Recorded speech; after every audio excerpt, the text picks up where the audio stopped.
great way to go. I mean, the NFL, it took them how long to accept fantasy football stats? And now it's scrolling the entire time. Yeah. I mean, it took them forever to acknowledge that this was going on, but now it's like you can't look away because that's half of what people are watching for. And I know as a Giants fan, that's certainly what I'm watching for. It's not to see them not hand it to Saquon Barkley again. How they don't understand that this is how things are going when American Idol has been having people text who they want to win for 12 fucking years. American Idol's trash. American Idol is trash, but just that's how you get ratings. You make it a more interactive experience. People are not as willing to sit and just watch or sit and listen to something. They have to be constantly stimulated. Also, yeah, Dan O'Shea, we know you're a fucking, I was going to say something derogatory or something. I don't know. Fuck that. I'm constantly stimulating myself right now. Yeah, you should be here stimulating all of us, but you're not. Phrasing? No, I know what I said. It was intentionally sexual. I know, but anyway. Wow. But if you want to get people's attention, make sure you keep their attention. That's it. You don't have to hey, we want this. It's like that fucking meme that you see all the time. Like, viewership is down. What can we do? And you have the three people, and one's like, the same shit we've been doing. The second person's like, shit we've done in the past that didn't work. And the third person's like, I have an idea. How about we do this? And they all look at him and they throw him out the window. Yeah, that's what the NFL is doing.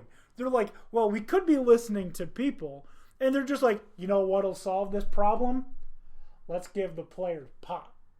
Like, you're not, that's not solving the problem of your league, quote unquote, losing viewership. Like, you're just going to not have guys like Josh Gordon suspended 600 times. Like, Josh Gordon and Randy Gregory are not going to make or break your fucking league.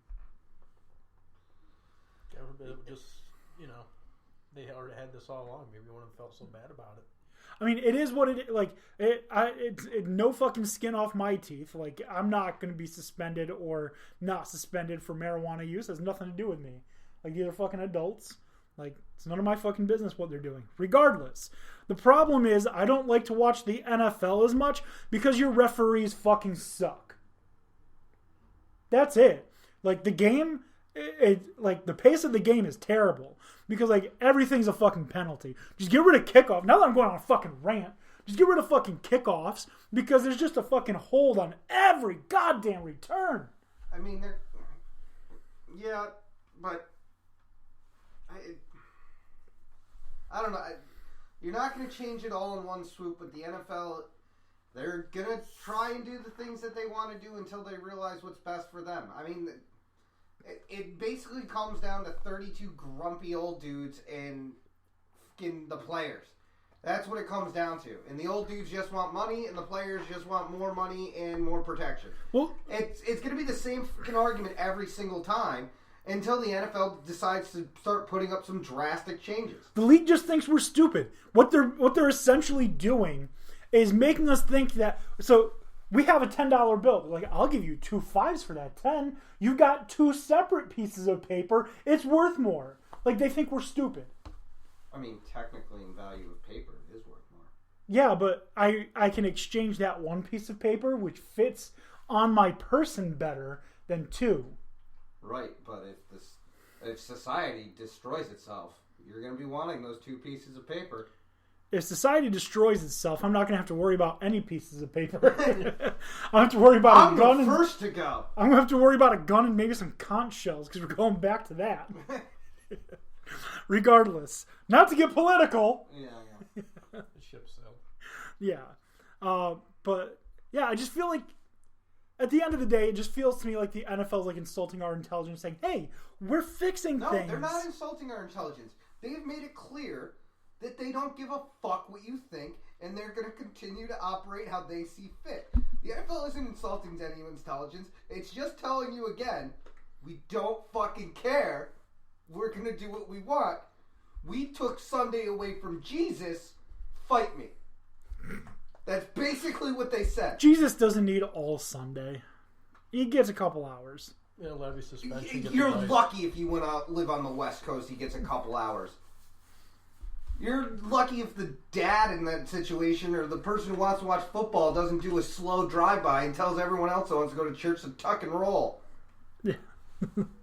Regardless. Games kick off in 10. They gotta go. Yeah.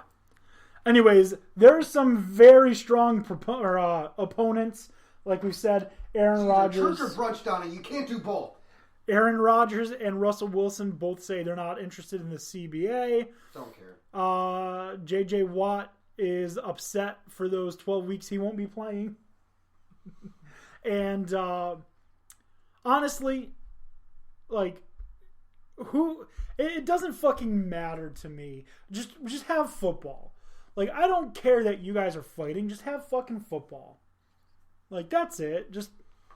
And have good football. I need to know, like, tell me when you finally come to an agreement. Like, I'm sick and tired of, like, that this is, like, it's a slow day for shit going on in sports if this is what we're fucking talking about. If whoever I don't care about your closed-door meeting. Figure it out and tell me when it's done. I don't even care about the money. Like, all these people are like, oh, this player doesn't deserve this much money. Well, it's not your fucking money that's being given away. I didn't like, fucking pay for it. If the owner of the Chiefs wants to give Pat Mahomes $1 billion fucking dollars, like, I don't fucking care. It's not coming out of my pocket. Yeah, no. The only time I care is when they try and get taxpayers to pay for a new fucking stadium every time. Yeah, which is bullshit. Yeah, no kidding. It's bullshit. It's always been bullshit. I've never understood it. I like what the Raiders are doing, though. Las Vegas agreed to add $1 tax onto every hotel room. And they're projecting that $1 per hotel room tax will pay for the stadium in less than 2 years. Yeah. Yep. But that's Vegas fucking genius. But Vegas has always been innovating. It's what they do. They're like, fuck this. We're not going to charge the people who live here. We're going to charge the people who want to come here to watch the team. Makes sense to me. I'm cool with that. Yeah, just don't fucking take it out of my money. If you're there for 5 nights, it's going to cost you $5 extra. Yeah, I don't fucking pay for your house. I'm not paying for your fucking building to play your game in. It's a fucking half a cocktail, depending on the bar you go to. Well, yeah. And if you're only having the one cocktail. Oh, well, no, I'm just saying, like, that's what, like, what the cost would be about. You're right.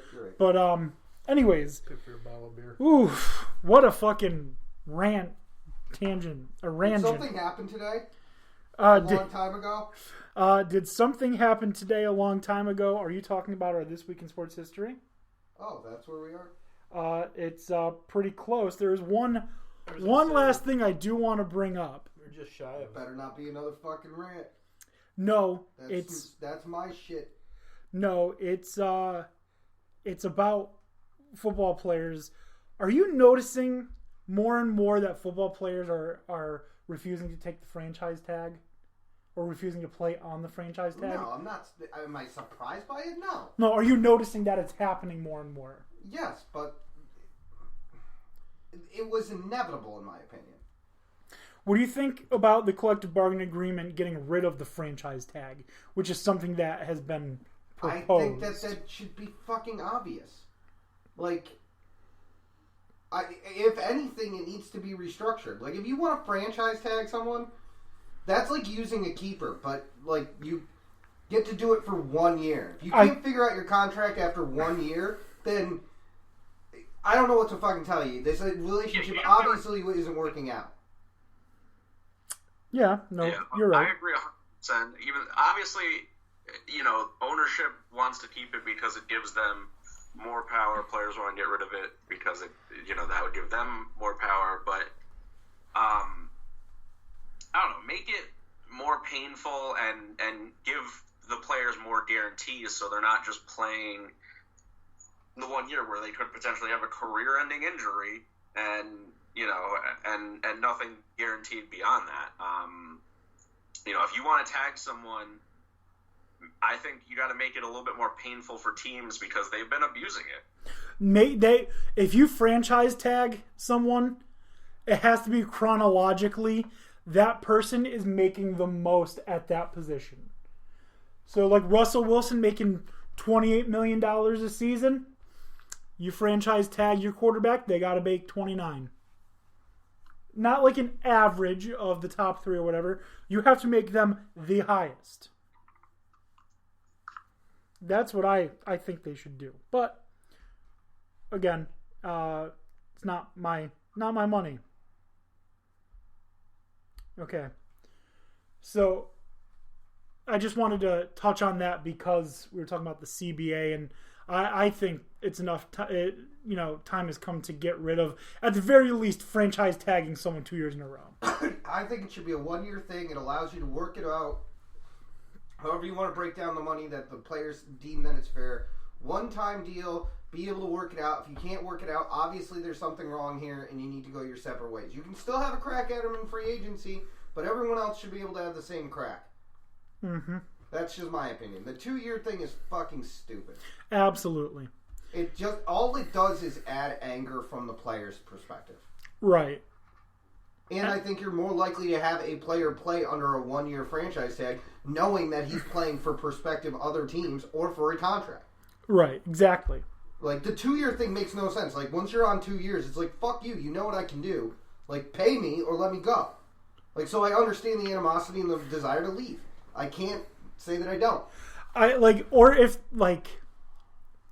they made a rule, you cannot use the franchise tag on someone who's statistically in the top 5 of their position. So that it's you know what? We haven't really gotten to use this receiver much. We're going to franchise tag them. Make sure we have them around. We'll get them more involved now. And then if it doesn't work out, whatever. I don't know. But I think big changes are coming to the NFL, and hopefully it happens soon so that there's not a lockout. Anyways, this week in sports history. As always, I found my information on onthisday.com. I knew what day I was going to pick already because my birthday was the 25th, so I was definitely going with something on my birthday. And on February 25th, 1964, Muhammad Ali, Cassius Clay, TKO's Sonny Liston in 7 for his first World Heavyweight Championship title. I like that one. Pretty. I saw the photo of that. It's a pretty epic photo. If anybody hasn't seen it, I suggest you go see it. Yep. It's a sweet photo, pure joy. It's like awesome moment. It's a black and white photo, and his trunks are the whitest fucking white I've ever seen in a black and white photo. Yeah. Well, he didn't get fucking hit hard. He wasn't bleeding. No. Anyways, guys, that's been our show. If you want to get to us, you can do it on Twitter at Dan D'Antoni. On Facebook, we are Dan D'Antoni Sports. Gmail for an email is dandantonisports@gmail.com. So for Dan, Tony, Dan, have yourselves a good night.